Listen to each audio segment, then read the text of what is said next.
Do we have a sign up sheet? I'll go get it as soon as I hit this start button because I'm delayed. A lot of things going on. A lot of things going on this week.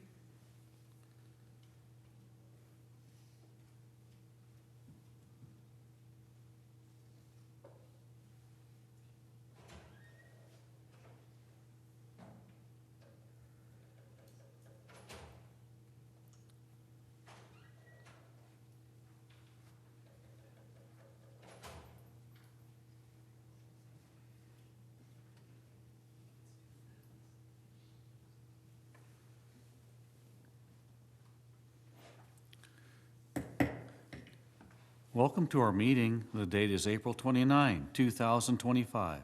The time is 6 p.m. This is an open meeting of the Grand Island City Council. The City of Grand Island abides by the Open Meetings Act in conducting business. A copy of the Open Meetings Act is displayed in the back of this room as required by state law. At this time, I ask that you stand and join us in the Pledge of Allegiance.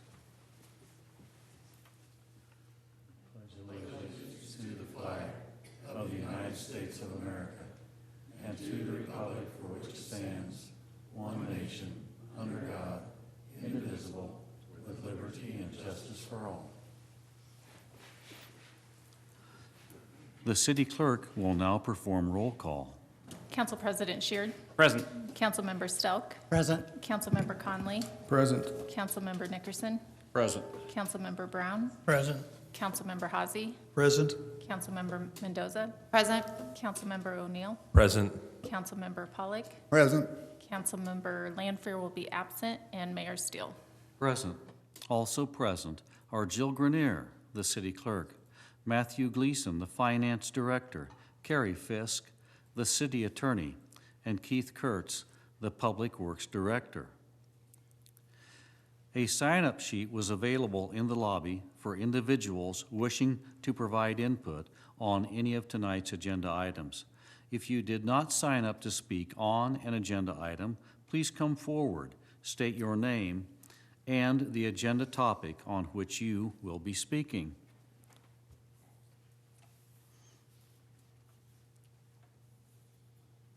Good evening, Brad Mellema, Director of Grand Island Tourism, 201 West 3rd Street, Grand Island, Nebraska. And I just want to make comments on the presentation tonight, if I can. Do I do that afterwards? Yes, please. Thank you. Thank you.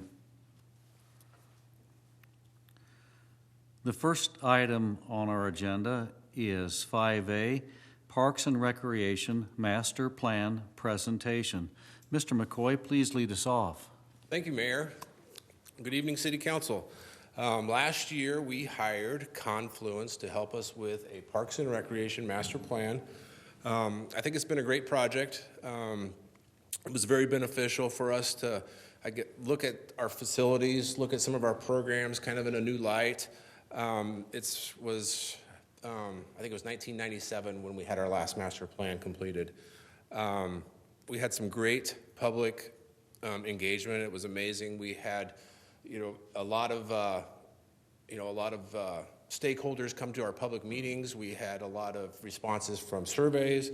So the public input was great in this master plan.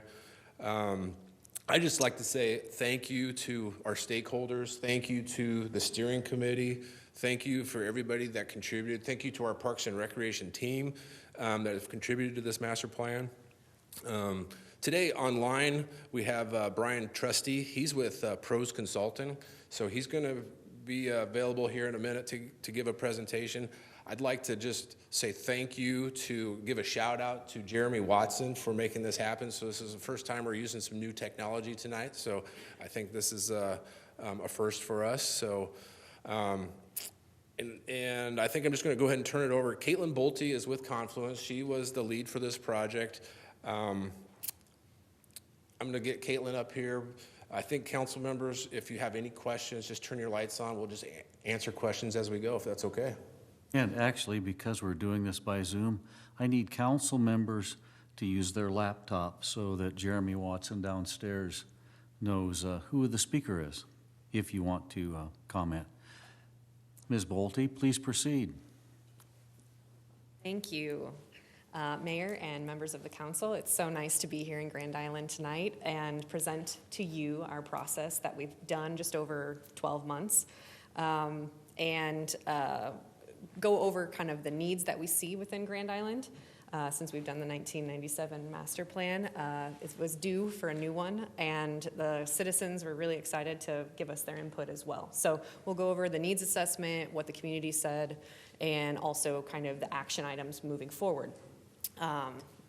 So what's the purpose of this master plan? It is really to set the vision and use it as a tool to implement what the community kind of helped craft as that vision over time. We know that you guys are faced with limited resources and continue to be faced with that over and time again.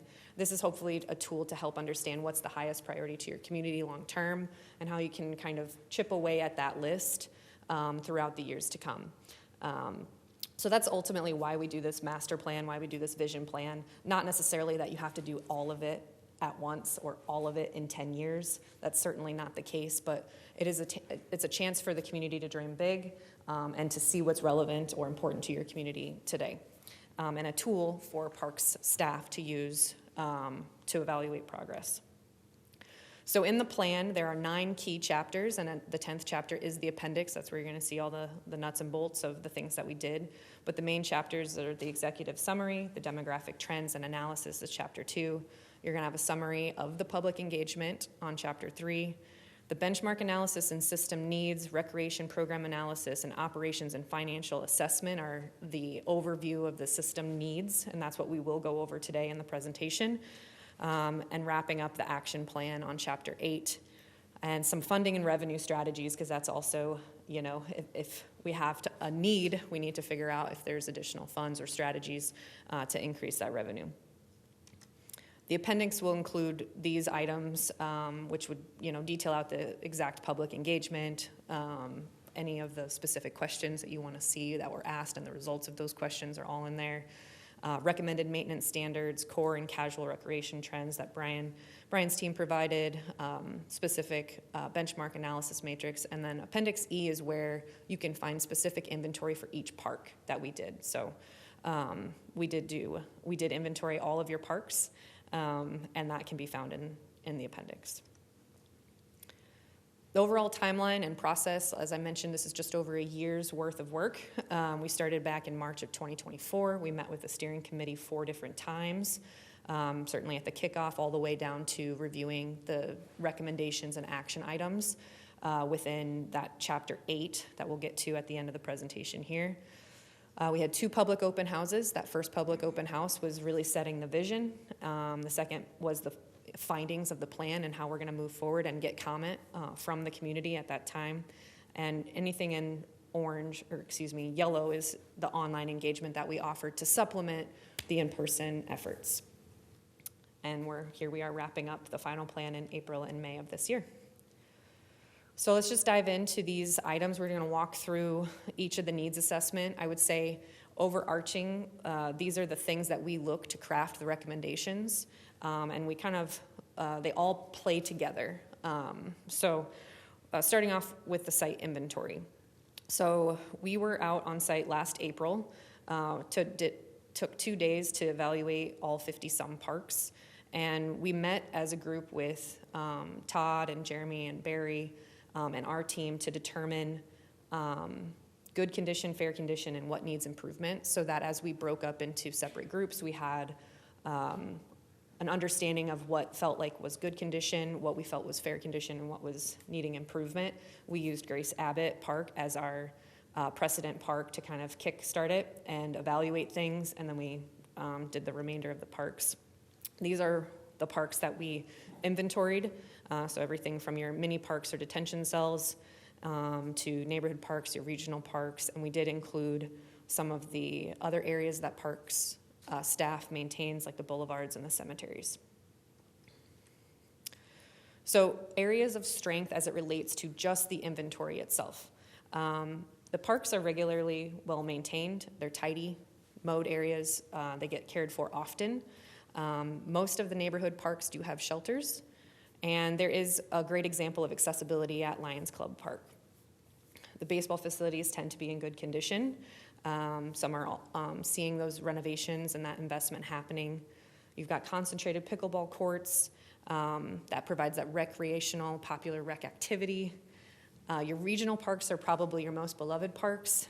They get heavily used and has the most unique recreational activities that you can offer to your community, which is why they're heavily used, because there's a lot to do and a lot of different things to do there. And then they do have good restrooms, good conditions. The restrooms are in good conditions throughout your regional parks, so that's a good thing to see. And we also know that you guys have a successful third-party concessionaires for some of your specialty facilities, like the golf course and the shooting park or the shooting range. And that Webb Road is recognized as kind of a destination sports site. So those are the things when we physically went to the park, some of the areas of strength throughout the different park types. We also identified areas for improvement, areas that we know that we could make a little bit better. One of those things is shade and trees. As your older shade canopy trees start to get older and die out, we want to make sure that we're replenishing that for the future generations to come and to still have those lovely park environments. We recognized that there was a decent amount of time spent on maintaining areas of the park, like those detention cells or some of the mini parks that were mostly detention focused, that don't add as much value to the public for where those dollars are spent. The neighborhood parks lack some sufficient restrooms, so there's room for improvement there. And they also have space. Most of them have some space for active sports, but don't necessarily have anything programmed there. One of the things that is not uncommon it's just kind of an ongoing thing, playground shelters and restrooms need updates. So that's just kind of an ongoing thing that will continue to be on the list, just because they're all in a cycle. Caitlin, I'm going to jump in and notice Please. that Jason Conley has a question or comment. Okay, please, that's okay. Please. Showing up, I made the request, but showing up was Jason's name. Okay. Do we have specific computers? I can't explain that, but please proceed. I can switch it while you're talking. Mine showing up is, anyway. I'd have a question for Caitlin here. For some reason it says when I request this is, what do I need to do? You can go ahead and talk. I'll get you back in. Okay, a couple things. Two different slides, same topic. Talk about the little detention cells. Now, I guess I never considered those a kind of a park thing. Is that a park thing? And we have I know where one is, one or two maybe, but can you elaborate on that a little bit, either Todd or Caitlin? Are they really considered like a park? They don't have playground equipment necessarily? Yeah, actually, this picture on the top right is a perfect one. It's right across the street from Ryder Park. There are 2 detention cells there, and that is considered a mini park because there are some play structures there. At the time that they were installed, these play structures were adequate. Over time, with more modern day practices, I think this plan recommends the removal of them and not reinvesting in those spaces because your neighborhood parks actually cover the use of play space, park space for your community. So. I understand that one, but if we look at the detention cell that's, I think it's on Broadwell and Koenig, it kind of picture that in your mind, Todd. It's a detention cell, but I'm not sure if that's any of those that you were considering. I don't think there's any playground. I don't think there's anything like this. Would that be considered part of the park? Yeah, so there is some that's park and there's some that's public works. I think Parks has about 21 detention cells. I don't know how many are in the system across the board, but I do know that there are some that are public works. We didn't evaluate those. We just evaluated what park staff maintains. So to your examples, detention cells would have some of this playground stuff. That's what you can consider a park or something of some sort like that. Yeah, so a number of the detention cells have some limited older playground like Caitlin's talking about, but there are some detention cells that don't have anything. Mm-hmm. You think about where the old Wasmer School was. There's a detention cell there now. There's a couple benches, but the Parks and Recreation Department doesn't maintain that. So we actually mow it. We care for it. So we keep it as a a lawn, like a park setting is what we do.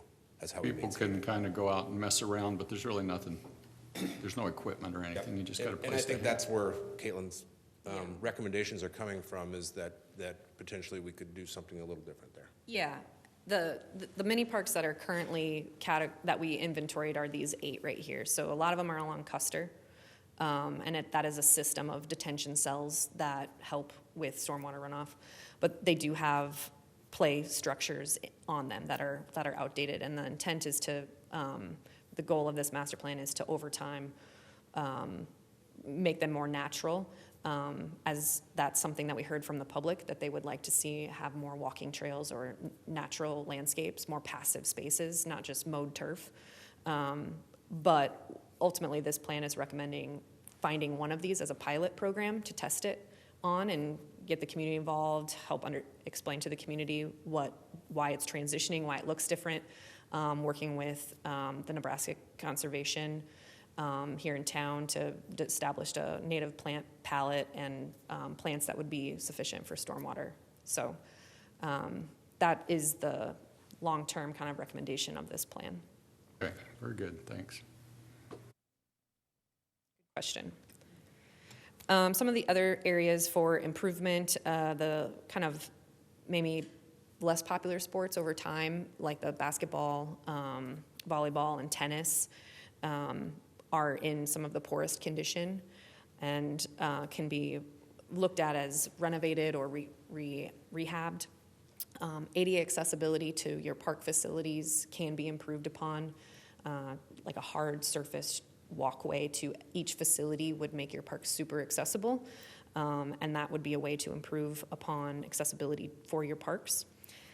Mid to large shelters are lacking throughout your park system. There's a few, but there could be more based on kind of your community size. And then the Webb Road complex might benefit from some lighting and restrooms, and the community field house is, as you are all very familiar with, I'm sure, a seasonal facility. So those are some of the areas that we saw for improvements as we did the site inventory analysis. We supplement that with the public input. So as Todd mentioned earlier, we had excellent turnout in June. We had over 115 visitors. This is the most I've seen at a public open house since COVID.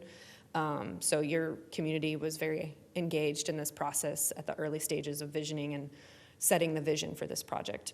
Additionally, we offered this online. You can see we had we had over 450 contributors online for the various different engagement activities.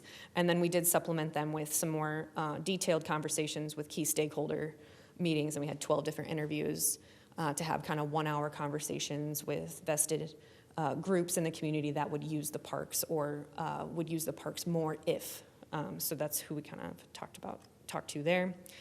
This is just the breakdown of the percentage of people that took the survey, what part of town they lived in. We were just curious the distribution of the responses we got. We weren't necessarily trying to hit anything. It was just a tool that your old master plan actually used as a way to understand where that community input was coming from and see how balanced it was across your community. And it was similarly balanced. And these were the activities that we asked about. We had a pretty extensive survey to give feedback on the mapping activity of where people could give us an idea in a park that they wanted to see, or something that they felt was needed, a new idea, something that they didn't like. We did do visual preferencing across a couple different categories like play and shelters. And then we did have one word, which was just if this master plan could achieve one thing, what should that be? And I'll just highlight just a few of the feedback that we received that I think is relevant to some of the conversation here tonight. Overall, the community is very supportive of the Parks and Rec improvements or satisfaction. You can see it, everything in the dark green and the light green is satisfied or very satisfied. Everything is 50% or more. The majority of your community feels that the overall experience, cleanliness and maintenance and upkeep and overall access is satisfactory. ADA accessibility is the one that falls just a little short. and that goes in line with what we saw in our site inventory. Some of the things that we asked from a priority standpoint, we asked these big buckets. So some of the stuff that was at the top was enhancements, renovations, and maintenance to existing park and facilities. So the community is interested in, reinvesting in what you have. Not necessarily adding a whole bunch of new stuff, but reinvesting in what you have or upgrading the parks to be more in line with what they need today. And renovating and improving the existing outdoor pool was a close second, and then that third and fourth priority, the top four are really close altogether actually, but the walking and biking trails and the need for a new indoor rec facility. Those are the kind of the top four priorities that came out of this particular survey question. We did ask if there was sufficient, not enough, or too much as it relates to the budget prioritization to the community. And you can see that 70% were in that not enough, 28% were in the sufficient, and 2% felt that it was too much. So I think this is just another tool in your toolbox as you're faced with other, budget resources and things throughout the years to come, how your community feels at this point in time as we did this master plan. So some of the key takeaways for the public engagement summary: there's a really big interest for that indoor facility that serves your community, not only from, recreational sports, competitive sports, but really serving the community members. So pickleball, indoor tennis, indoor pool, indoor fitness center, and something that's for all of ages and multi-generational. And that could be things like a cooking class or an arts class, like other things that aren't just active sports. Something that really is for a place for your community to go to that's theirs all year round.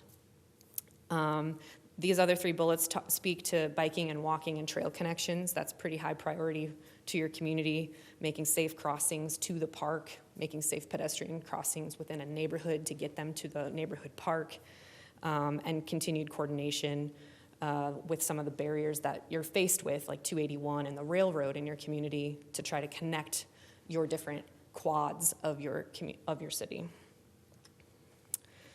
And then a couple other key takeaways here. So there is a demand for better ball field rental affordability, potential to host more tournaments and more practices in Grand Island. There's a large demand to resurface some of those other court sports that you see in the neighborhood parks or the community parks, such as painting pickleball lines, and also enhancing some of those field sports with time of play by adding lighted play fields. There is a desire for more of those passive spaces, whether that's native park areas, natural trails, water activities, just something that is something that feels like you're more in nature throughout your park system. And that tidiness is super important to your community, which is clear in how they appreciate the work that Todd, Barry, and Jeremy do throughout the parks group here. But it needs to continue. So that's the trick there. The graphic on the right is just something that we were able to take from the online survey, the in-person survey, and also generalized the topics from the stakeholder interviews to create like a priority ranking that helps just identify some of the things that were most important throughout the community. So you can just see these rankings. So the top two that are over 6 are in the non-lighted sports courts, lighted play fields. Nature paved trails is really close there with the additional trees and parks and water activities. So you can just kind of see that prioritization, which will, I think, be helpful long-term as you start to maybe implement some pieces of the master plan. And additionally, these are some of the focus group findings. Again, there wasn't one conversation I had that these focus group stakeholder meetings, it was like, how can we be even better? There was this recognition that the park system is doing good, right? That there was appreciation for the parks staff, and that they're doing the best they can with the resources that they have, and they're really appreciative of that. But they had ideas of how we can stretch and grow. And these are some of those ideas. So the expansion of ball fields, that aquatics and partnership between YMCA and schools to do some sort of indoor recreational facility. There's the Tier 1 disc golf course, bringing in that kind of tourism attraction. How can we leverage parks for tourism? There's also a lot of conversation around being mindful of implications on park investments as budget cuts are being faced in the future, and how can we leverage volunteers over time to get people excited about parks and help volunteer. Incorporating more nature and native plants and trees into parks. And then the other thing is, in addition to the trail connectivity that we heard here, is expanding the communication with your community. There's always ways to improve communication with what you're programming, what's offered, when things are being scheduled, and making sure that we're reaching all members of your community sufficiently. Benchmark analysis looked at Grand Island compared to 4 other communities. This is another way to identify if there's what needs might exist. So we did the site inventory, we did the public engagement, now we're doing benchmark analysis. We compared Grand Island to 4 communities and the NRPA 2024 performance review. This is the agency performance review where we can take your population and compare it to similar communities of that population range. Excuse me. And this is kind of the takeaways for that benchmark analysis. So the areas in green are where you're a leader, where Grand Island is leading compared to those 4 other communities, as well as NRPA. So your acres of parkland per 1,000 population, you are leading in that criteria. The total miles of trails, you're in that average to leader, so upper area there. However, total miles per trails per 1,000 population is where it needs improvement compared to the other benchmark cities. So that middle column, the benchmark communities are the only ones. So we compared you, sorry, I kind of skimmed over this. We compared you to Columbus, Nebraska, Kearney, Nebraska, North Platte, and then Pocatello. So those are the 4 the benchmark communities, if you're leading, average, or needs improvement. And then the NRPA is if within the population bracket that Grand Island exists, if you're a leader or average or needs improvement, and how they kind of compare. The number of residents per park, you're also leading that above average in that category as well. The areas that Grand Island is in need of improvement when looking at the other 4 communities and the NRPA standards is the annual operating expenses per capita and the operating expenses per acre. There's a couple other areas that are average / needs improvement, like the full-time equivalent and the full-time equivalent per 10,000 population. And then the areas that are just kind of right in the middle are those revenue as a % of your operating expenses. Again, I'll interrupt to take a comment from Mr. Sheard. Thank you, and I don't want to throw you off. I'm just, when you mention the benchmark cities we're up against, and I'm looking at these and how we rank with them, is it purely these are our peers, or is there something great about them? Yeah, that's a great question. So we asked the steering committee to help kind of craft this list. There's nothing overly scientific about it, but we wanted to be mindful of your demographics, the size of the community, and then similar locations. And then the Pocatello one was another community that PROS is actually working in right now that has a similar population you can see, but is totally different demographics. So we thought it would be interesting to kind of compare that one because it's helpful to see how you compare to Nebraska communities, but it's also helpful, I think, to compare to somebody that's not in Nebraska. So that's kind of how we got to this list. And it also plays a part into, we did reach out to other communities, but they have to fill it out.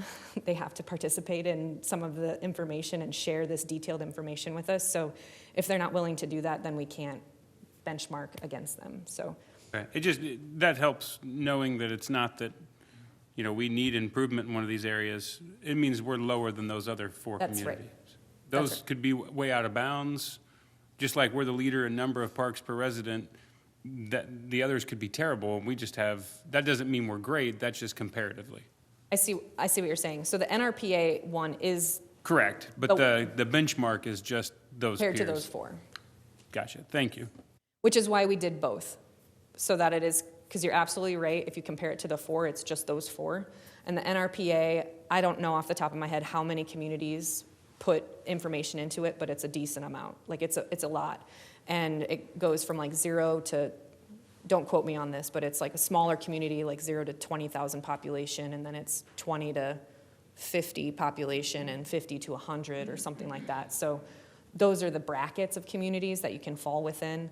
And then you can be able to be compared to a lot more communities, which is why we added the layer of the NRPA for reference. Mr. Nickerson has a question. Building on some of what Jack's saying here, when you get into the needs improvement, do you have any further information in the packet that says how close are we or how far away are we from being similar to?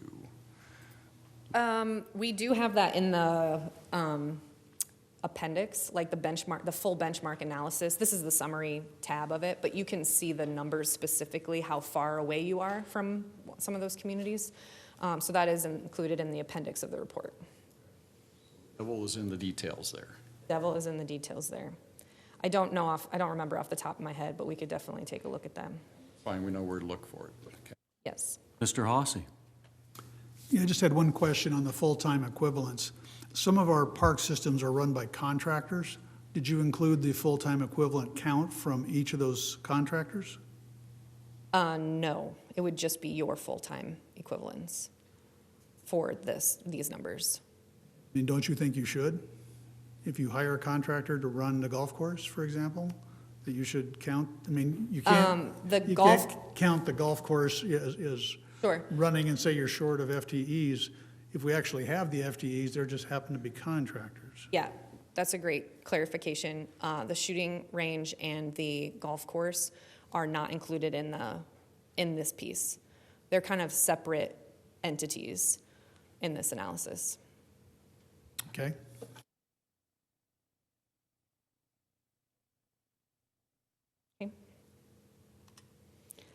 Okay, so going into level of service, so this is where we would look at the different park types and chart them out geographically, how well they're serving your community by the distribution of the park and also per 1,000 population.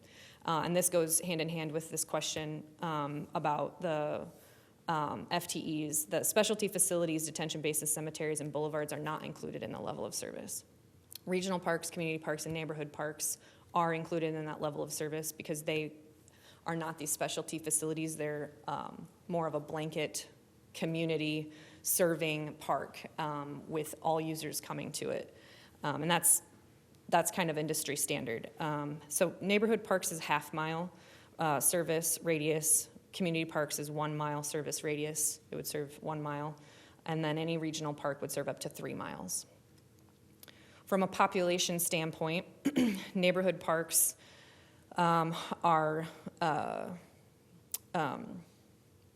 you can see neighborhood parks and community parks here. You've got 2 acres per 1,000 is the recommended level of service in the green column. The 3 acres per 1,000 is the recommended level of service for community parks, and the 5 acres per 1,000 is the regional park classifications. You can see specialty facilities and other maintained areas are not included, but they're provided there just for reference, as well as the mini parks. You can see your current level of service in the gray is 0.65 acres per 1,000 for neighborhood parks, just over 2 acres per 1,000 for community parks, and just over 8 acres per 1,000 for regional parks. So on the far right-hand side, you can see by these by comparing the recommended standard and the recommended level of services for your different park types, there is a need that exists for additional community parks and neighborhood parks, up to 72 acres for neighborhood parks and 49 acres for community parks. Your regional parks meets this standard. So how that translates into amount of parks, it depends on the park size, but it could be anywhere between 5 to 14 additional neighborhood parks, again, depending on how many acres that park would be. and then between 1 to 3 community parks. When we look at where your parks are mapped today, 20 of them are east of Highway 281. 4 of them are west of Highway 281. So inherently, when we think about where additional park land should go, or future neighborhood parks or community parks that the need is existing, we are kind of loosely identifying where those areas might be to help the level of service. So the level of service is that gray behind. You see the different shades of gray. The smallest one is mini parks, the half mile is neighborhood parks, the 1 mile is community parks, and the 3 mile is regional parks around the center point of each park. So the smaller asterisks are where you could envision an approximate location for a neighborhood park to help your coverage to your community, the proximity of a park to different neighbors. And likewise, the community park will serve a larger radius, but just kind of a general area where a community park might be feasible, or not necessarily feasible, but would serve your community best.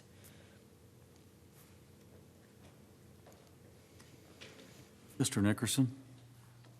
Before we get away from that topic, Yeah. we talk about where the parks are. I like that graphic. You see 20 on east side, you got 4 on the west side. One of the things I think that we have a challenge with here is we have developers develop new neighborhoods. We don't plan parks in there very well. And they're not interested in putting a park because they want to sell houses. So I'm kind of curious, as you look for planning, good planning, have you ever seen any recommendations where through developments, a certain amount of land should be planned for a park for so many acres as well? That's probably a city policy or something. I don't know how that works.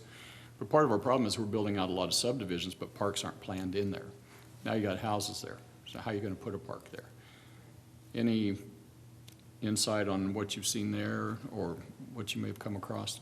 Yeah, I will take a crack at answering this. And Brian, I'm going to tee you up to see if you have anything you'd like to add to that question. We did talk about that at the public presentation. That was something that was brought up at the public presentation. We have in the recommendations to explore that as a policy or as something that would be required of zoning for future developments to incorporate trail easements and park land. But not knowing kind of the dynamic of that, we left it a little high level. So that's what we've done for this plan to date, because we recognize that is, you're absolutely right, that would be a challenge long term if we're not kind of being a little bit more forward thinking on anticipating needing that land for those future neighborhoods. I think the developers with that foresight and maybe the community commitment do allow for some of that. I know we've got a subdivision out in the northeast part of town where I'm from, and Mike, called the Orchard. So they've got a lot of buildings that they put up, and they've got, I noticed the other day, they have a little mini park there, but it's something for kids to do, and they plan that, it appears, for that purpose. And it would be nice to see other developers as well. And I know you don't make money on a park, I understand that, but it seems like it would be a great plan when you're trying to make sure we have the right number of parks in the right number of places, that those developers plan that. And I don't know how we get there, but it's something that we definitely should pursue as well. I'm going to just quickly ask Brian online if he had anything to add to that. Caitlin, can you hear me okay? Yes. So I thought your answer was spot on. And the reality is so many communities are really in partnership with their developers and their development communities in order to help bring online things like neighborhood parks, because it is a lot to carry just by the city in itself. And so engaging the development community and helping as they build new residential areas to also include through either your permitting ordinance or zoning requirements, a certain level of land dedication or development fees is a very common tool that a lot of communities use to help make this happen. And I will address the gentleman's comments. He's absolutely right. You can't make money on a park, but there's also been a tremendous amount of data that's shown that houses and homes located in immediately adjacent to and close proximity to parks have a higher property value. So there is an opportunity for the developer to actually leverage the presence of a park to get some of that ROI back. Thanks, Brian. Okay, I think this is where we are at next. Additionally, into all of the park types, we looked at amenities within those parks. So picnic shelters, playgrounds, baseball fields, softball fields, futsal, basketball, tennis courts, pickleball courts, golf courses, disc golf, skate park, off-leash dog areas, kind of the gamut of things on this list on your current inventory, current level of service, and then how that compares to NRPA park metrics, if there is one, and then the recommended level of service that the planning team and the steering committee informed based on kind of the demographics here in Grand Island. So there are many of the areas meet the standards based on this requirement or these metrics. The areas where there is a small need, and you can see on the far right the additional facilities that are recommended. If it says 0, it's because it's a rounding situation, so it's 0 point something, something, something. It's just shy of 1, which is why it's showing up not as 1, but it's classified as a need exists, just to clarify that. So the things that this spreadsheet tells us where a need exists is some additional shelters in your parks, adult baseball field, which is that one that's at 0, so you can kind of interpolate that in a couple different ways. The mini futsal mini pitch, the sand volleyball courts again is at 0, so again you can interpret that. It's just right at the recommended service, just under it. And then the areas that are probably the biggest are that hard trails and soft trail miles, where there's a need that exists per your population or per 1,000 population, and then a swimming pool site. And I'm going to pause there really quick. Brian's going to take over the next handful of slides if there's any questions right now, or otherwise I'll let Brian move into the next slides. Oh, thank you. All right, Brian, you're up. Great, thanks, Caitlin. So thank you all and members of the council for allowing me to join you remotely today. One of the analysis that we did started early in the process was working with Jeremy and his team to do an assessment of your entire portfolio of recreational programs. And so this included looking at over 30 different types of program and service offerings that you have that are organized in 5 different core program areas. So youth sports, adult sports, aquatics, summer youth programming, and special events. Next slide. Some of the high-level recommendations that came out of this analysis, and following this, I'll dive into some of the details that came out of it. But really looking at some additional growth, as Caitlin mentioned, also came out of the stakeholder engagement process of non-athletic programs for youth and adults that could include arts and culture, skill building, other things like that.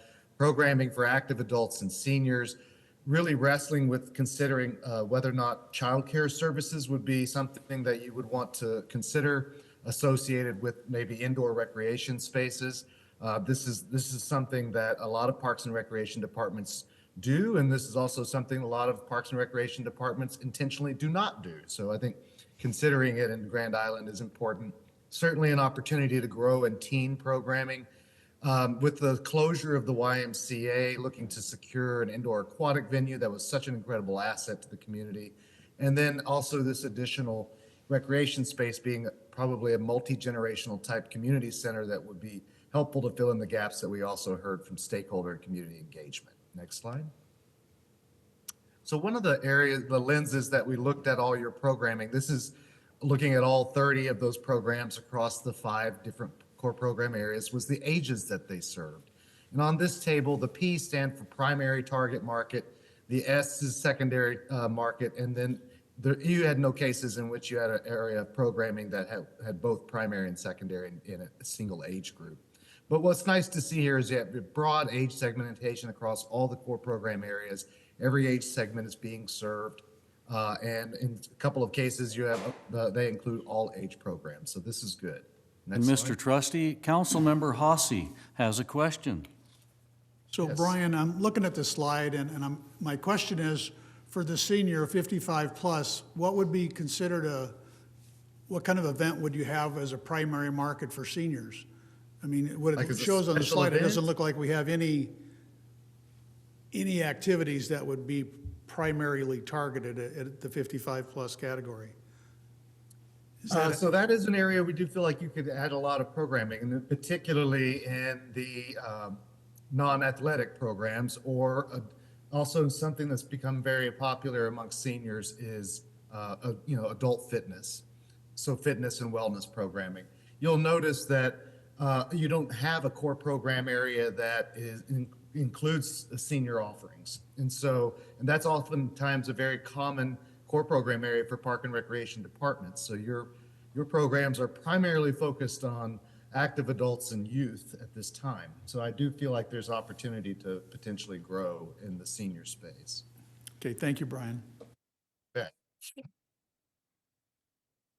Another lens that we looked at your programs are where they are in their life cycle. So every program was evaluated. Is it a new program that was just introduced and rolled out? Is it one that's been just recently introduced and still experiencing rapid growth? Is it mature and plateauing, or is it in a state of decline or saturation? The column that the actual program's distribution shows where your programs are. So 52% of your existing programs are in that introductory to growth phase. We recommend that your portfolio have 50 to 60%. So you are right in that target recommended distribution. That's great. You have 0% of your programs in a saturated or declining phase, which means that your programs are very popular. And if you have an underperforming program, you discontinue it, or you refresh it in some way that actually puts it back up into a growth phase. So your distribution is very, very strong. I've had clients even just recently where they may have as high as 20% of their programs in a saturation or declining phase. And that's a signal for them that they need to be more intentional in how they evaluate program performance on an annual basis and evolving the portfolio based on performance. That is not the case here in Grand Island. You're doing great. Next slide. You also really incorporate a number of different pricing strategies across your programs. You have a broad use of varied strategies. The most diverse use of different pricing strategies is in the adult sports and special events program areas. Possibly you could grow into more different pricing opportunities by family or residential status or by group. But what's really also interesting is such a strong, every core program area uses cost recovery or a target cost recovery goal to inform how they are priced. And so that's great. Next slide. All right, so pivoting from programming to looking at finances and operations and maintenance. So starting with the financial analysis, we looked at the time this analysis was conducted and completed, it was over the summer and completed in September. At that time, all we had was the budgeted numbers for FY24 and the actuals for 21, 22, and 23. We did have an opportunity to look at the 24 actuals after the end of the fiscal year, and there was no significant deviation from what it was in the budgeted category. So your cost recovery is fairly strong. Cost recovery is the percentage of your operational expenses that you recover through earned revenues. Earned revenues are generated through facility rentals, program service fees, concession fees, et cetera. You generally are in about 29 to 31% cost recovery. You did have a dip down to 28% in FY24, and that's because revenues stayed fairly constant, but you had a jump in expenses associated with a one-time expense repair at Lincoln Pool. So that we would expect that to kind of normalize back down to around 30 to 31% cost recovery in future years. Anticipating any questions around, well, how does that compare to other communities? And it really depends. every community is different about cost recovery expectations. It's based upon the culture, the values of the community, the values of city leadership, such as yourself. It's very common that Parks and Recreation departments are in the 30 to 50% cost recovery range. I'd say that is where most of them are performing. Sometimes there are departments last year I completed a plan for the city of San Antonio, Texas.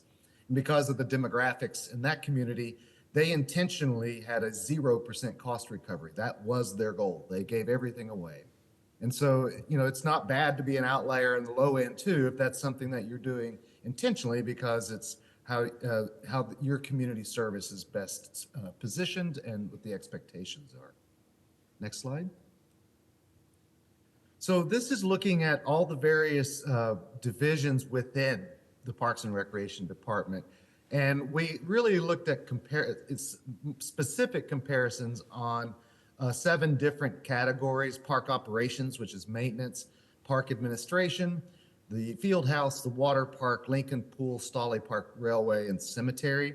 You'll see on every one of these slides, there's an everything else. There's about 7 or 8 additional cost divisions, such as musical concerts, flag football, the greenhouse, things that are fairly small. And so we aggregated them into total everything else. Park ops, which is maintenance, is by far the largest cost center, representing 34% of the total department's budget. And the next highest cost centers are the water park and cemeteries. Next slide. So this is a little bit more detailed look at that. Oh, this is actually revenues. I'm sorry. This is the division revenue, revenue of each division as a percentage of the total revenues of the department. Again, we broke out those 7 major cost centers, or 6 major cost centers, and then everything else was aggregated. Island Oasis, is to be expected, is your largest generator of revenue across all divisions, performing on average between 28 and 30% of total revenues generated. Interestingly enough, Heartland Public Shooting Park, which is included in everything else, is number 2 at 25% of total revenue generation, which is interesting. In fact, you'll see everything else on the table below is at 31%. 25% of that is Heartland Public Shooting Park. Next slide. So then this looking at cost recovery in each one of these divisions. So the Fieldhouse has the highest average cost recovery year over year during this time period at approximately 83%, followed by Stolly Park Railway and the Lincoln Park Pool. We made some recommendations. You'll hear more from me later in this presentation around specific recommendations on financial performance. That includes really maintaining our existing performance in these key major areas, big revenue generators, or looking to improve their annual cost recovery to 85% or more. Island Oasis has an average cost recovery of 60%, and Heartland Public Shooting Park is at 59%. We made some recommendations around considering targeting moving to closer to 70 to 80% cost recovery at the Island Oasis, but in order to maintain the affordability of that facility, this is really not necessarily about increasing admission costs, rather looking at unique revenue streams in addition to admissions that continue to further offset operating expenses. Next slide. All right, so here's looking at cost recovery through these tabular forms. Obviously, in the shaded table, red is the lowest cost recovery, green is the highest. Obviously, park operations is going to be your lowest because you do not generate revenue off of park maintenance. So Barry and his team are not to be faulted on their lack of revenue generation. The very little bit of revenue generation they get comes from some facility rentals. Again, you'll see here too how our recommendation that as you've brought on this new concessionaire for Jack Rabbit Run Golf Course, working to move that vendor to a position where they could be performing at 80% or more. The city's cost associated with the golf course would be at 80% or more cost recovery. You can also see the cost recovery table on the bottom. We broke out the everything else, so you can finally see what's included in all that. And Heartland Public Shooting Range and Jack Rabbit Run Golf Course on the far right carry a lot of the water. It looks like flag football is performing in spades at 388% cost recovery. But that's because based on how the budget is tracked, your actual operating costs for flag football was like $1.67 and you made 500. So even though it's 388% cost recovery, we're talking about a very small amount of actual dollars. Next slide. All right, so finally we took a look at your current park maintenance funding, and what we wanted to calculate was actually what is your current annual maintenance cost per acre per year. And so based on a total inventory of 570 acres of developed parks that you actually maintain, or parks under park acreage under maintenance, and the amount of your annual park maintenance expenditures, as of FY24, you're right just a little over $3,300 per acre per year as a maintenance costs. So we also spent some time with Barry and his team talking about their needs in order to be, as a park maintenance team, in order to be able to meet the maintenance demands more efficiently and effectively. For example, and a lot of this cases is additional staffing needs to address the magnitude of the system. The system's also very sophisticated. You have a broad range of different types of facilities, and it's an aging system. So particularly with a lot of infrastructure that's demanding more maintenance focus and attention. Based on the total amount of those types of recommendations, including increasing the balance in which you might engage contractors to do work to avoid having to hire additional staff, the order of magnitude was about $350,000 a year annually that we would recommend to slowly work towards over time, as in order to reflect national and regional best maintenance practices. We also want to call out, really clearly that now may not be the best time to be looking at expanding funding around park maintenance.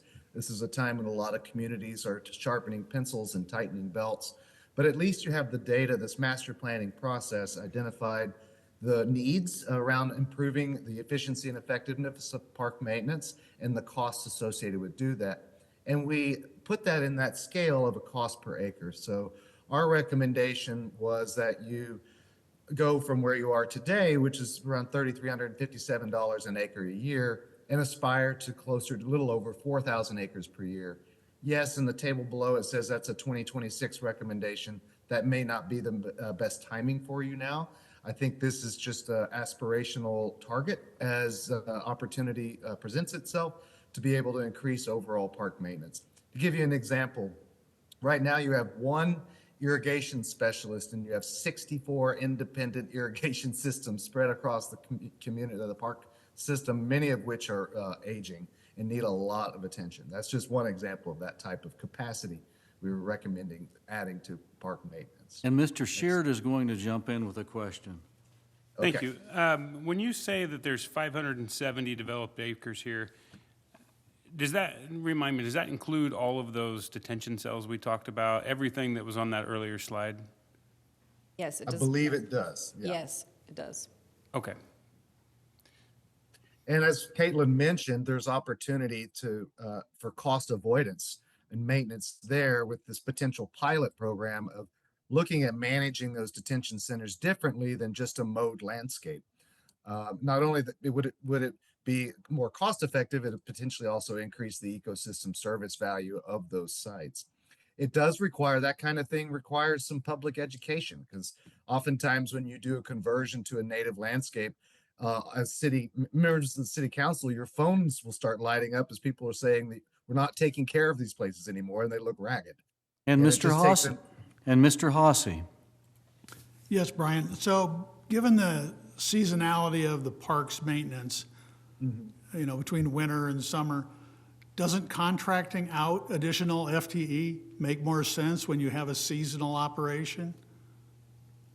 Actually, that's a great question. And in most cases, the contracting services are most valuable in things like general mowing contracts and such.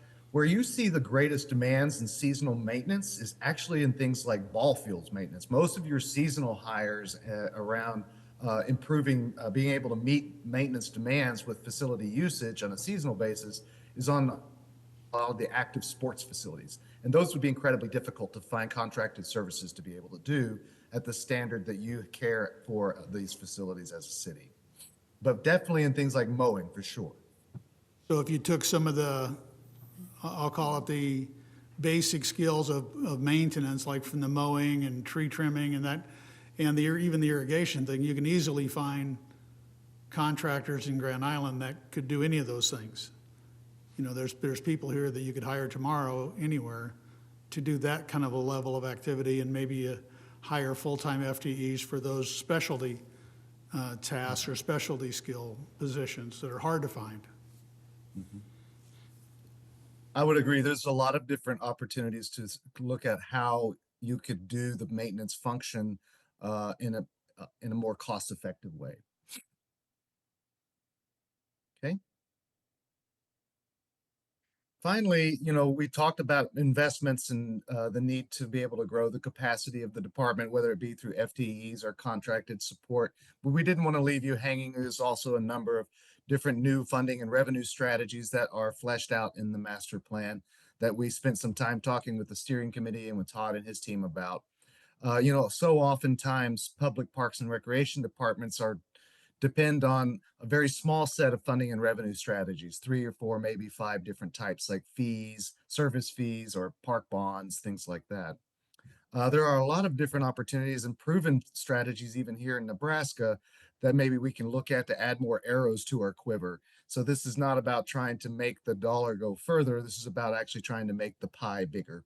And so we spent a lot of time looking at different options that included everything from corporate sponsorships, because you do have some very active facilities that have a tremendous amount of use, and as well as a lot of exposure in because they're part of your tourism infrastructure. So corporate sponsorships or advertising have a great potential. Tax incremental financing opportunities to take care of the long-term capital needs of some of your larger built-out facilities, including indoor facilities. The proportionality in which Parks and Recreation shares in the hotel, motel, or transient tax based on its ability now and potentially even more so in the future to be a major player in sports tourism. Private sector fundraising, greenway utilities, naming rights. The lease of development rights is a way in which the city of Indianapolis actually funded most of the growth of its trail system, as they leased these area underneath the trail for utilities and fiber optics to utility companies and communication companies. They use the revenues from those ground leases, those underground leases, to pay for the trail system that was put on top of them. Partnerships with local conservancy or friends groups, capital fees, and the interlocal agreement, typically with the school system. I think, Caitlin, I'm going to hand it back to you. Thanks, Brian. So all of the needs and analysis that we just went through, we did update the mission and vision based on kind of what the community provided. And these are the updated mission and vision statements. So the mission is why you exist. It's best stated in the present tense. So enhance the quality of life for our community by providing varied, safe, and easily reached park spaces that cater to all ages, cultures, and interests, ensuring well-maintained facilities and recreational opportunities for everyone. And the vision is the desired state where you want to go, and that's to be a premier destination for recreation, offering top-notch sports complexes, innovative playgrounds, interconnected trails, while fostering those partnerships that promote sustainable and resourceful growth and accessibility for all residents. In the master plan, you will see the updated trail map. This does take into consideration the 2018 Bike Ped Master Plan. The biggest change here that this illustrates is, one, it's the most current map that you have, and the goal is to get this onto some sort of interactive tool for your community to use, and identifying and really clarifying existing trails and future trails, which are the blue lines, dashed as future. And then any of the things that are on street is really just not maintained by Parks and Rec, but just a connector piece. So we identified low volume streets that would be a way to get from one part of a blue trail to another part of a blue trail if there's a gap. And you see this predominantly in the areas that are Old Grand Island, the original developed neighborhoods. So trying to complete a completed trail system, or at least giving guidance onto where those low-volume streets are located to be able to bike from one area of town to the next. Additionally, we have updated the park categories. So this is the new composite list of all of your parks. As I mentioned earlier, we eliminated the mini park category and either just called them neighborhood parks if they were functioning as a playground. And so White and Fadley Park is a great example of, it's got some play elements to it. It's got a basketball court. It does have a detention cell. So that's one that got bumped up to the neighborhood park. And other ones that we've felt that were kind of outdated and wouldn't necessarily need to be improved could be reserved for just detention areas as those areas got phased out. And those are all listed on the purple chart on the right. Mr. O'Neill has a question. I just have to ask this. So I've lived on the east side of town for about 18 years. And the one park probably no one's ever heard of is that Schuff Park. That's one of the ones you have on that slide. I go by this thing numerous times every day. I'm sure Jason does too. I've had a lot of people ask me, what is this park for? It's not a detention cell. It's basically like a lot-sized yard, couple of trees, and maybe one bench on it. I don't think I've ever seen a human being on it in 18 years. So I kind of ask, what is the value we get out of something like that? You can't really have a parking lot there. And I'm just kind of thinking, is this something you have plans to maybe do something with, or, what value is it really adding to the neighborhood in a little mini park like that? Yeah, that's a really great question. Because there were like benches and trees and a walking path there, we bumped it up to the neighborhood park instead of, because there isn't a detention cell in it. So we classified it as a neighborhood park. I think it's one of those passive spaces that people can go to, but there's not a ton of There's basically room nothing to for attract growth. Anybody there. Right.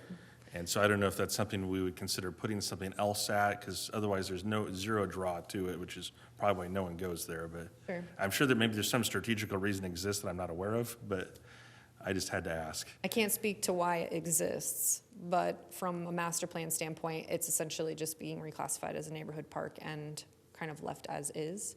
I don't know if, Todd, you have anything else to add to that?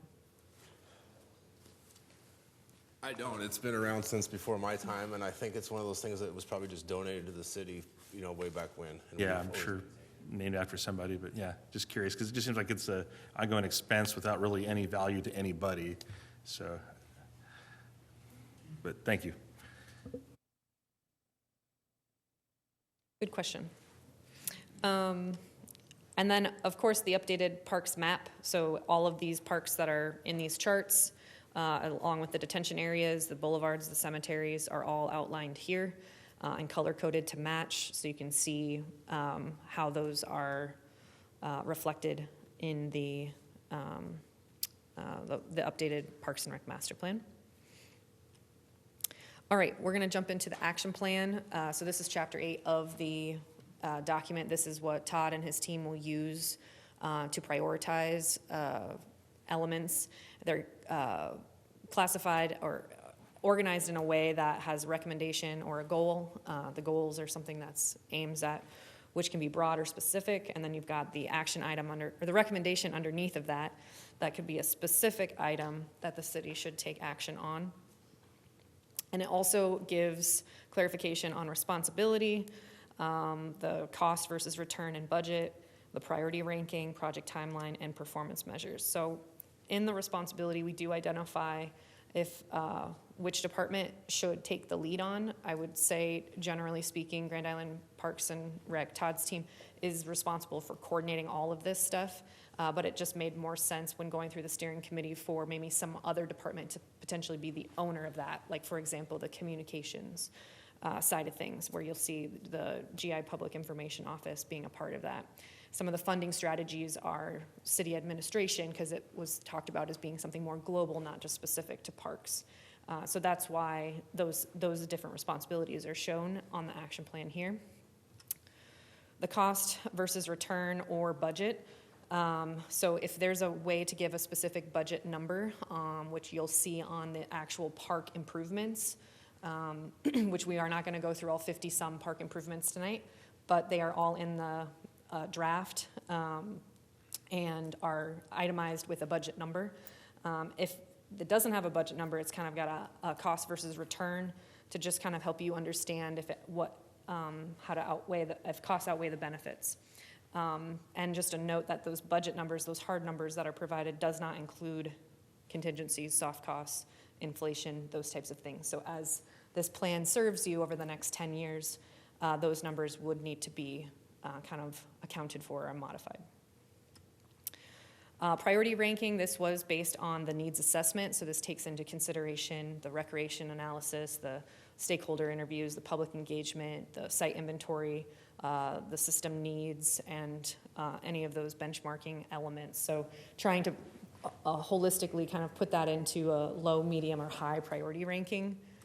Project timeline, it's pretty self-explanatory, but we left it a little high level of short-term, mid-term, and long-term, or ongoing for those things that just kind of constantly have to be reviewed.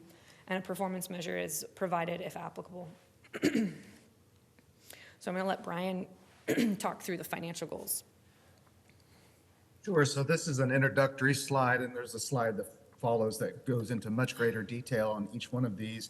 But overall, based on, as you heard me previously talk about, we recommend looking at increasing the financial resources, supporting park operations and maintenance to better meet communities' needs and maintain, which is a fairly large inventory of aging infrastructure.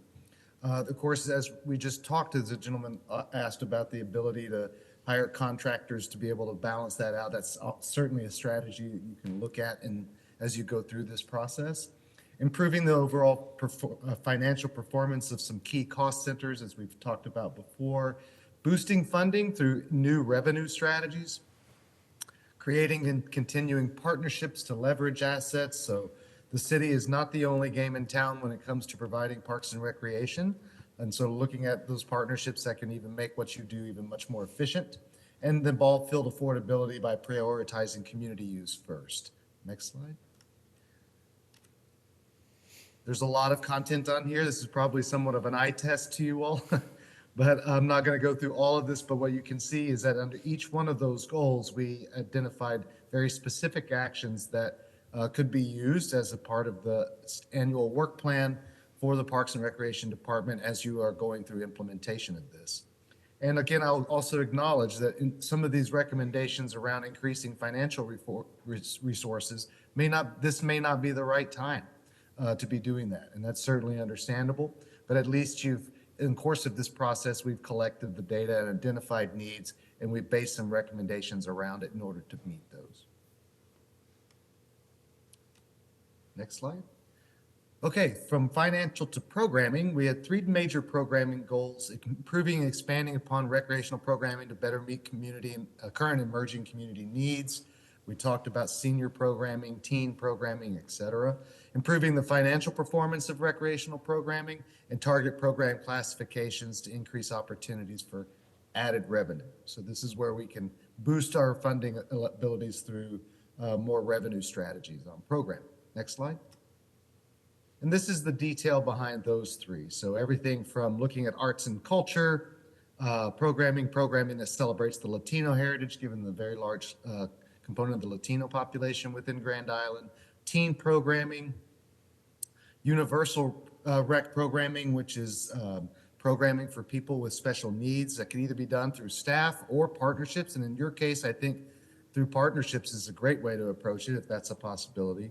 Additional programs focused on seniors and active seniors, evaluating and tracking performance of events and programs, continually introducing new programs that meet community unmet needs, and aim to maintain 50 to 60% of your entire program portfolio within those introductory to growth phases.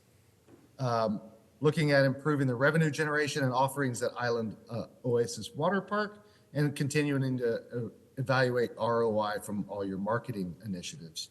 And finally, looking at cost recovery goals and ranges for programs, developing really specific cost recovery targets, and then increase the distribution of value-added programs where the department might have greater earned revenue opportunities. And the final section I believe I'm talking about is operations and maintenance. So the three major goals here were improving the overall effectiveness of the current maintenance teams, looking at expanding, improving marketing and communications, and expanding the capabilities of the department to attract greater sports tourism opportunities. Next slide. And here you have some of the detail behind each one of those. But again, this is also where you can have this more as a conversation. As well, instead of additional FTEs, maybe we should look at a more balanced contracting approach if it's feasible and there's an opportunity to do that. Looking at evolving to a quadrant-based maintenance management strategy that might cut down on things like drive time, so make the time of our maintenance crews much more efficient. Looking at needing an asset management system. Public Works already has an existing asset management system, and Todd and Barry went over and visited with them, looking at can Parks and Rec start using that type of system or that very system to track asset maintenance requirements and future capital repair and replacement needs more accurately. So it's not just, dealing with the forest firefighting, if you will, like the tyranny of the urgent. Being able to predict and do more preventative maintenance. A tree inventory program and an adopt a park program were all under the first goal. Managing communications really is something that, well, I'll say that Parks and Recreation as a public service or a department is the closest thing the city actually has is pure retail service, because the programs and offerings of Parks and Recreation, they have to actually get out there and promote them in the community, encourage people to attend events, sign up for programs. And that takes a very different type of communications than, say, a public works department or emergency services. And so thinking about ways in which the communication strategy can get more robust and be supported even at the city level, not just Parks and Rec, but for Parks and Rec, is something that we've made a lot of recommendations around here, as well as partnerships that we can grow in the community, such as with major community groups and major and large employers. Next slide. And the final one under this is about expanding the capabilities of the department to attract greater sports tourism opportunities. Then just thinking, especially if you have the Good Life District coming online in the future, about how you're really ready for promoting Grand Island and Grand Island's recreational opportunities to grow your sports tourism footprint. I'm handing it back to you, Caitlin. Thanks, Brian. And then the fourth bucket of goals is specific to the parks and facilities. These are the more physical improvements related to parks, and there are 9 total.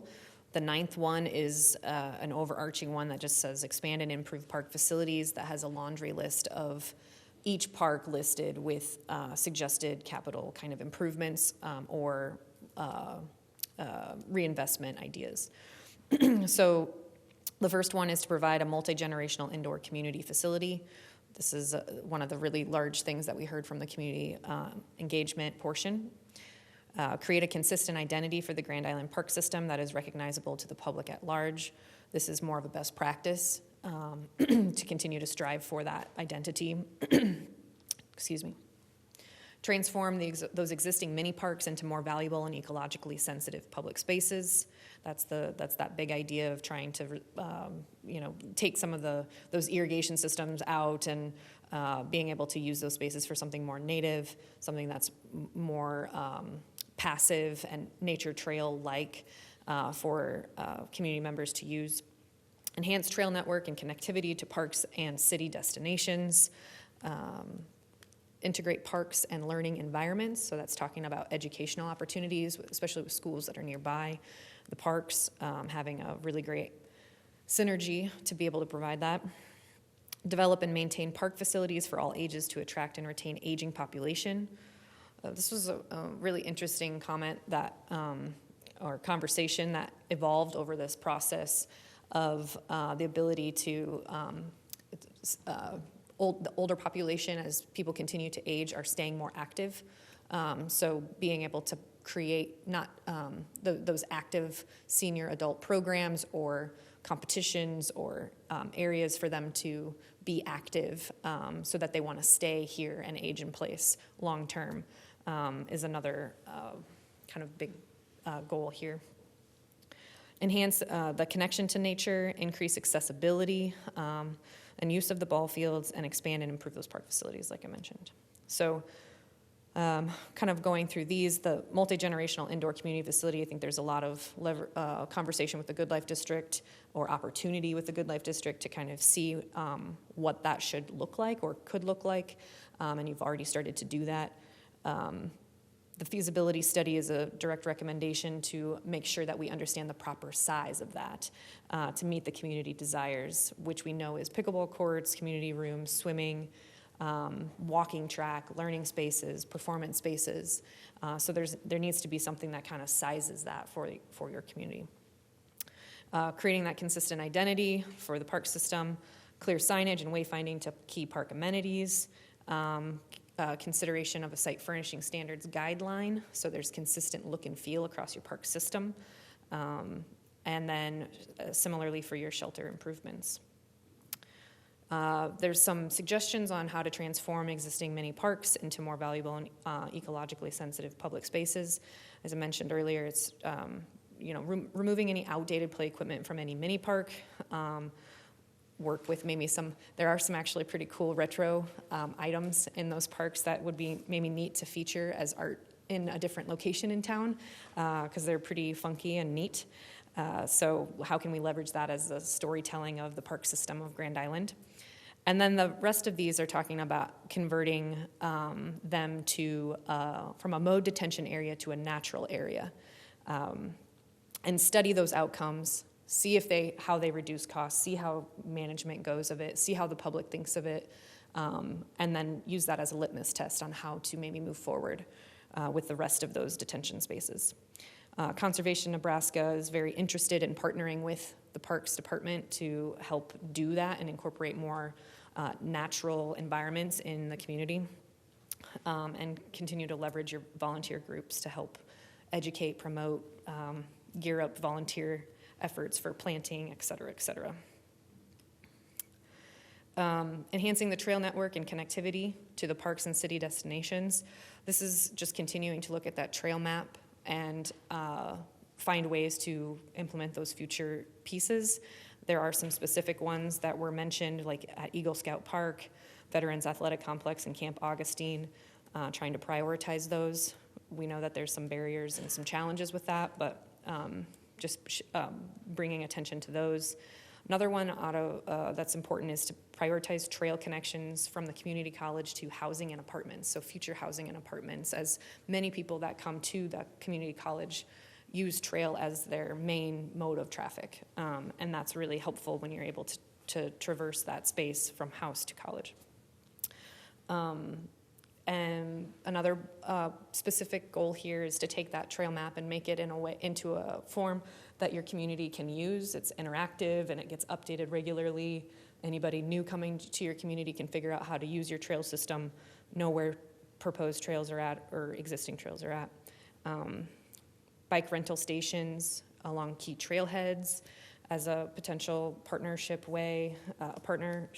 opportunity, and to expand service on your trail system, and that really just to continue to collaborate with the other agencies that make trails happen.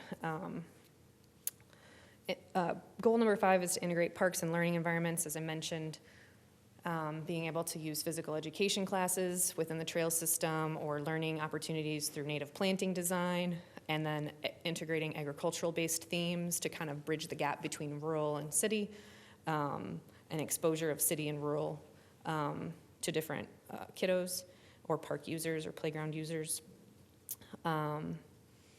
Develop and maintain park facilities for all ages to attract and retain aging population. This is where, again, coordinating those events to provide access and accessible seating for events, movie nights, concerts in the park. When we talked to the multi-generational group, there was a lot of conversation around they would love to be able to use the parks more, but there's not a lot of spaces for them to sit, or there's not enough spaces for them to sit if they wanted to do a walking loop because they're not able to walk as far without taking a seat. So there's some really good things there that came out of those conversations. Enhance the connection to nature. So again, working with Conservation Nebraska, establish a program that introduces new trees within your public spaces, and you've got a system so that you're constantly kind of implementing new trees, because the best time to plant a tree is yesterday.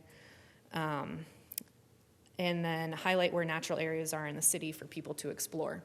I think this is super important because people want to be able to get out into a natural experience and escape kind of the hustle and bustle of everyday life. Increase accessibility and use of ball fields. This is something that is pointed, but was something that we heard, so we've included it here to control field usage time, to try to maximize the fields you do have, getting people on and off those fields.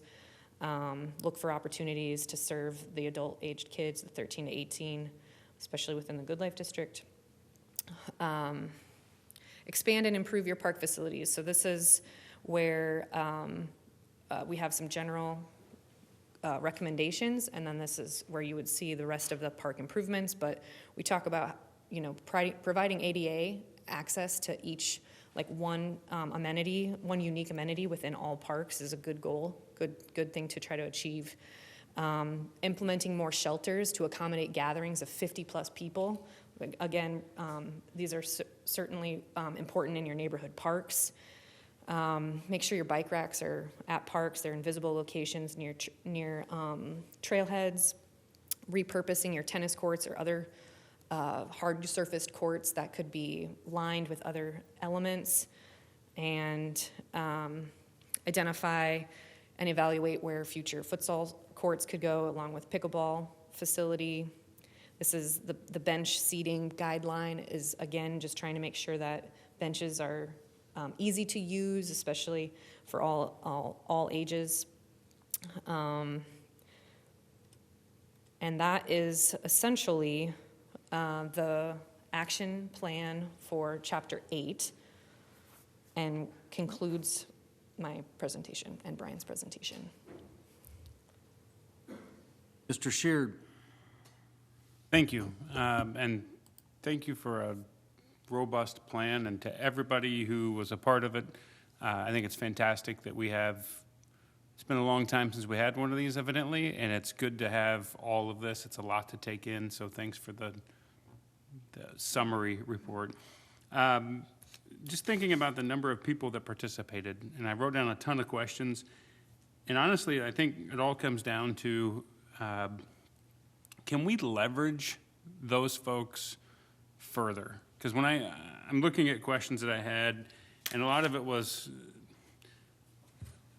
there's a lot of different parks in a lot of different areas. And I think Ryan's comment about one specific park that I've never heard of, I don't know that any one organization, even this council, can say, you know what we should do there, when I'm never going to go there. But the people that live near it, I'm hoping they could have a say. And I don't know if we can leverage the heavy participation that you said we got from all of this down the road to say, in this area, this section of town, you guys decide how you want to move forward. And I was looking at the draft, and I'm like scanning through page 103 and 104 and looking at, you have it broken down by park, but before we would ever make any decisions on that, is there a plan to like confirm with the people that are closest to those parks?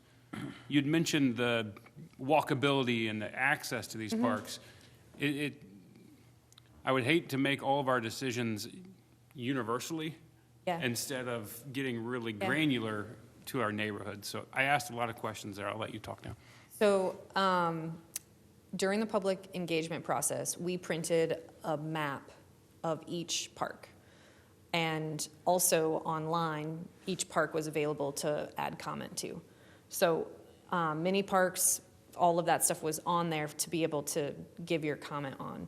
And so those are included in the appendix, the specific ones. And then anything that was kind of suggested, I can't speak to if they were nearby residents of that park, but usually the smaller the park, the probably safer bet that is, just because they have a real interest in the adjacent park to them or nearby park. But that is in the specific park recommendations that we did not go through for each park. And I don't know if the Chef Park has any specific ones on it, but there are a lot of specific recommendations that were stemmed from the site inventory that we did, and as well as the public input, if there were specific ideas that came out of it. Now, if you all feel like it's a little unclear, or if it's, man, we're not really sure what to do here based on this feedback for this particular park, then perhaps you might want to do a specific master plan for that park and do a little bit more community engagement. If it's more straightforward and you feel confident in the information that we received, because we received varying levels of community engagement for each park. So, you know, Ryder Park, there's a lot of engagement on that, and Stolly Park, there's a lot of engagement on that. The smaller ones, it might be a little bit more straightforward, where you don't need to do more engagement if it's clear what this plan had said. So I think there's a good opportunity to leverage that, and then also to try to keep people involved, going back to the communications plan, continuing to strive to reach out to those community members is, I think, you know, and we actually have email addresses that people signed up. So if they felt comfortable sharing their information, we have that. So, you know, I know that that's another way to continue to blast out information. And I think about some of these changes that we might want, and I haven't looked at every park's recommendation, but some of these that would be changing it, say, to natural grass. I don't know that people would understand that. And one of the parks you mentioned somewhere is Capitol and Webb. And I was trying for the life of me to figure out what is a park there. It's an intersection and the trail goes through it and there's grass. That's it, right? Like that's a park. That's a mini park, Yeah, old mini park. there's a sale there, it's right, there's some apartments, there's a sale there, and there's actually some old playground equipment. Some older playground equipment. In that area, okay. Yeah, it's a green space that we maintain, and it's a detention cell. Okay. And I walk through that trail and use that all the time, and I don't even acknowledge that there's playground equipment there. So it's really interesting to me to see all those things and what those plans might be. Yeah, so in that specific recommendation, it would be to remove the outdated equipment and don't replenish it, right? Because it's not necessarily the best spot for a neighborhood park. It should be just more of a natural environment that someone can walk around and enjoy, or sit and look and listen to the birds.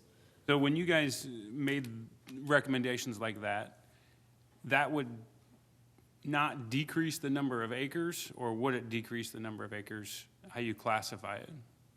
No. Well, you mean how we transition the mini parks to the detention Yeah. cells? No, because those are all included in the developed acres. Still a park. It's still maintained by park. So when you look at that, I think it was slide 39, where it said how much money per acre you would spend. It would seem that not every acre is the same, and the more acres you put to natural grass type things like that, the less you would have to spend per acre overall. And I just wondered if that factored into your recommended budgets going forward. Yeah, the developed acres is the same across the board regardless of reclassification or a different management of the land. So we have that consistent in this number, I guess. Okay. But not necessarily that granularity of changing that from a maintenance standpoint. And I think that's why the pilot program is going to be super important, because there was a lot of conversation with Keith and Todd about just maintenance of that. And it's more of a management style instead of mowing it 7 days a week for 26 times a year. That adds up, and maintaining those irrigation systems. It's a different type of maintenance than native grass. They still need both, but it's worth figuring out what that looks like for Grand Island and how you can manage that, and if it's worth pursuing it further. Well, again, thank you for the report, and my questions just get more granular that we don't need to get into. Okay. Mr. Nickerson? I have a lot of observations and probably a few questions, but first of all, once again, I want to thank you, all of you involved in this as well. This is a very, very thorough analysis. The only thing I think you're missing is how many blades of grass are in every park. And you're going to tell me that's in the appendix, and Brian probably counted those. So that'd be my guess. But this covers everything. This covers a lot of information, and that's what we need to know. I was told one time after I had to do a thorough analysis at my previous job, I asked the VP of manufacturing, why do we need to do this? And he told me something I'll never forget. He said, sometimes you need to know what you don't know. And so a lot of times we just have to find all these answers, and we learn a lot about everything as you dig through the details. We talked about the devil's in the details. One of the things I really like about your presentation, again, is the green, yellow, red visual about good, fair, and what needs improvement. That's just very easy to understand. The community engagement, again, as Jack said, that's phenomenal to see people that care about their parks and willing to come out and participate. That's says a lot about Grand Island and our residents. I like the fact you talked about, we look at the magnitude of this, and this is the elephant, but you just have to take it one bite at a time. That's what we're doing. It's just, you talked about chipping away over time, and that's what we do. Todd never has a shortage of projects for us to look at year after year, and this will just add to the details that can come before us. When we look at a master plan like this, being 28 years since the last one, and Todd, you may know this answer, and Caitlin may as well, does this open us up for potential grants because you have a master plan? I know we talk about this on other master plans. Does this help us? When you have a master plan to go to certain organizations, they say, hey, you've got it on your master plan, you're eligible for some potential grants or funding.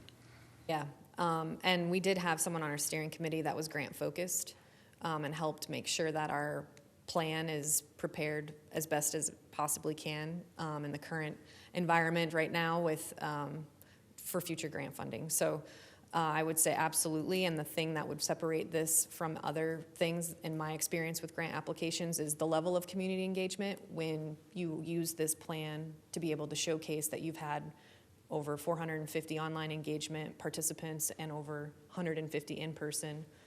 That's going to help support the vision because it's rooted in community thought. That's great. Also, I would think that surely this ADA part of it might be something that we could get through grants as well. I would certainly hope that's an avenue, but even if we don't, that's one of the common sense recommendations that I see based on what you said. We need to attack those type of things. One of the most popular things we have right now is our Perny inclusive playground. And that is just huge. And we talk about making a playground accessible to all people, and that's just a huge thing that we need to look at. And everything won't be at that level, but it's just allowing people to have access that it's just not as easy to get around. I like the comment about the appreciation of our park and rec staff. Well, that's good to know, Todd, isn't it, when people are appreciative of what you're doing? And then saying, how can we take it to the next level? How do we even make it better? That's, again, reflective of our community, and that makes a very strong statement. Another, what I think is probably a no-brainer, but it costs money, is more picnic shelters. That does make sense in these parks to just give people a place to get out of the sun when it's hot and have a place to gather for those type of things. So those things seem like, not just depending on how much they cost, sure seems like a good thing for us to pursue, and it might be one a year, but we look at a way to get one a year, whatever it takes. One of the things, first I'm going to ask you this before I ask you my next question, but what is futsal? I've never heard that word before. What is futsal? It is played on a hard-surfaced court. It's similar to soccer, but it's about the size of a basketball court. So it's what's going on at Lions Park, At Lions Lions. Club Park. Okay. And that is very popular, Yes. that place. They play at night till, who knows, till the cows come home. They love to play over there. So the last thing I liked, well, no, there's another. This is going to, I'll ask this one, then I'm going to ask, because I'm going to need Keith's and Todd's participation in that one. But you've talked about active aging activities, and I think that's spot on, because now as one of the most recent members of the Grand Island Pickleball Club, I find in my upper 60s, I'm playing people in their 70s, and one of our older members is 85 years old, and I'm telling you, we'd have a tough time beating that guy at pickleball. So you talk about aging up. It's people in their 70s and 80s are playing pickleball and loving every minute of it. And that's not the only thing. You know, there's other things, but pickleball is just one example. The other thing that I thought was interesting, you talked about sharing the asset management system, I was just curious how that conversation went between Keith and Todd. Is it something that's easily adaptable, or is it more complex, or just kind of curious what your feelings were, if you've even had an in-depth conversation yet about that?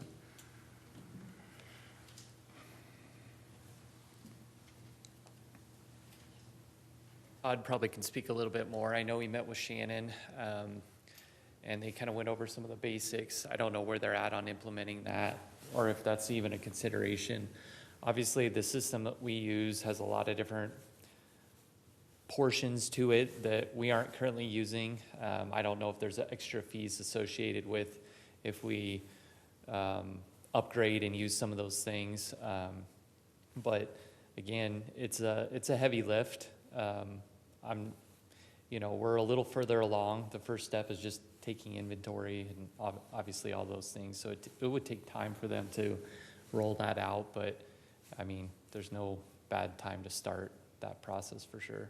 Well, it's something that you see that's feasible, that could be Yeah, used? of course it is. It's just gonna take somebody or someone or multiple people to take ownership of it. And, obviously Todd has different divisions, and it comes down to how finite do you break it up, and how they might apply those things, into their operation. Okay, very good. Yeah, I think there's some real value in having an asset management program. We did look at the street departments, and I think it could potentially work. There's some other, other products out there that are more geared towards parks and recreation departments that we might look at. And like Keith said, that's kind of my concern of just right now is it is a little bit of a heavy lift, and honestly, we're doing a lot with the staff that we have, and there is some time. You've got to spend some time with it, and you got to keep it up and maintain it, and we're just trying to see if that works with what we have right now today. Okay, and then final question for you. What's your overall feeling of this huge master plan? I think it's great. It's a great roadmap. I think, it's a lot was presented today. It's a little overwhelming, honestly.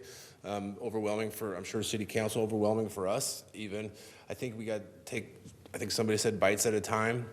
We'll use it as a roadmap to prioritize. I think, in the short term, we'll bring it back to City Council and hopefully get some formal adoption. And I think it will help us for future grants. I know I did have a lot of conversations with Libby, who's the grant writer, and she thinks that with the public involvement that we had, it's going to position us very well for some grants. So it'll help us with funding in the future. And again, as we budget and prioritize, it's going to be a roadmap for us. I would just say this analysis, like one we had last week about energy efficiency, not only do you do an analysis, but you offer recommendations and you offer some steps, and this is confluence, and that's what we appreciate. You don't just say, here's all the information, but you're saying, here's our recommendations to help get you where you want to go. And that helps us out, it helps you out, and it just makes it very worthwhile. So I appreciate all the work gone into it. Caitlin, Brian, everybody else behind the scenes working on that. Thanks. Brad, would you like to speak?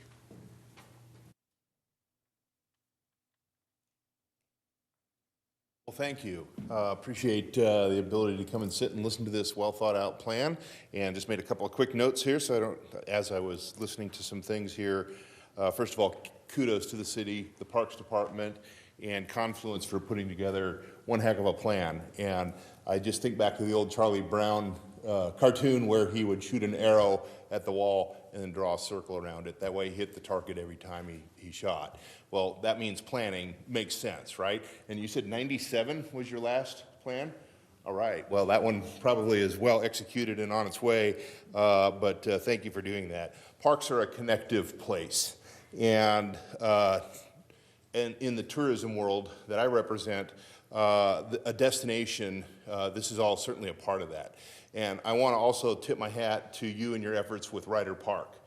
Think about what's going on at Ryder Park with the playground that was mentioned earlier, the ball field improvements that are going there, the children museum that's going there. It was a ball field before, but now it's a destination park that people will come to our community to spend time and to spend the days at and enrich their lives as tourists and visitors to our town.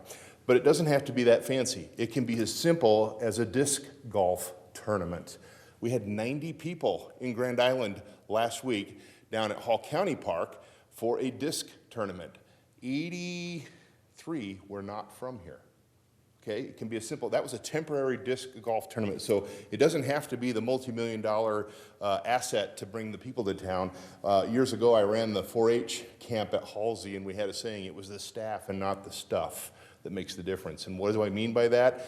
A kid won't remember necessarily whether that kayak was brand new. They remember how they were treated, and that's where our community comes in to play that role and give people a terrific time while they're here.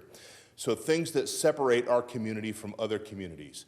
In the Parks and Rec system, that can absolutely be done and recognized. And not only is that quality of life, but that brings talent attraction here, and it certainly brings events here. So that connection to the river, the city's interest in Camp Augustine and connecting it by a trail, and look at it, it could even continue on to Donovan or other places. That connectivity makes a huge destination improvement, so I wanted you to think about that. And last member, Council Member O'Neill, Schuff Park, it is now a quest. I'm going to go to Schuff Park and sit there in a lawn chair until you drive by.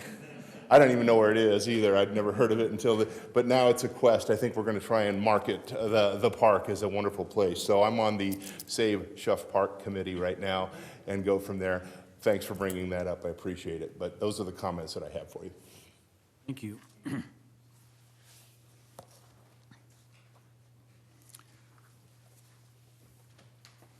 There being no other questions or comments, we have completed our agenda. Thank you to Brian Trusty and Caitlin Bolte for their excellent presentation. We are adjourned.